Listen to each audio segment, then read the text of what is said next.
Is your Vibecoded app a security time bomb? Here's how to lock it down with Cutline's constraint graph and new red-green refactoring flow. So Cutline's constraint graph knows about the assumptions of your project. It knows your functional and your non-functional requirements, and it knows where bugs and vulnerabilities are likely to be. And so we're going to use that in Cutline to do a form of what's called red-green refactoring. In red-green refactoring, it's a test-driven development method where we first create a red test. It's a test with new functionality that's going to fail on our first attempt.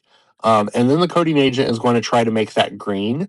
And then we're going to refactor it with a mind towards relevant constraints. These can be non-functional requirements from security and vulnerability. The idea is that as you're adding features to your project, as you're adding features to your product, you want to keep your technical debt low. And the way that we're keeping our technical debt low is a modified form of red green where you build your feature, the coding agent builds your feature for the first time, and then it keeps refactoring it to meet constraints. So it might get some code out the first time that just like does the functionality that you want, but then it refines it so that it's reliable and performant. Its P99 is less than a second or whatever. Or it refines it so that there are no security vulnerabilities.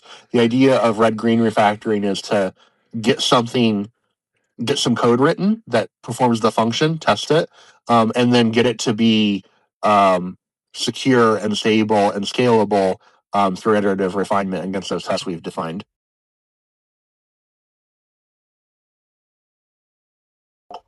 And one reason that I like this versus running a security scan or running a stability scan that's kind of all at once is that you're doing this kind of in a feature-wise way. You're doing this across your project incrementally. And so your coding agent is able to kind of make more nimble refinements. If you introduce a security scan late into a project, that refactor that you have to do to meet the everything that the security scan shows you is going to end up having to solve a more highly constrained problem. It's going to end up having to move more code around. This is more smooth in the way that as we're building the features up, we can tweak them for stability and security the first time, and it ends up being less architectural rework.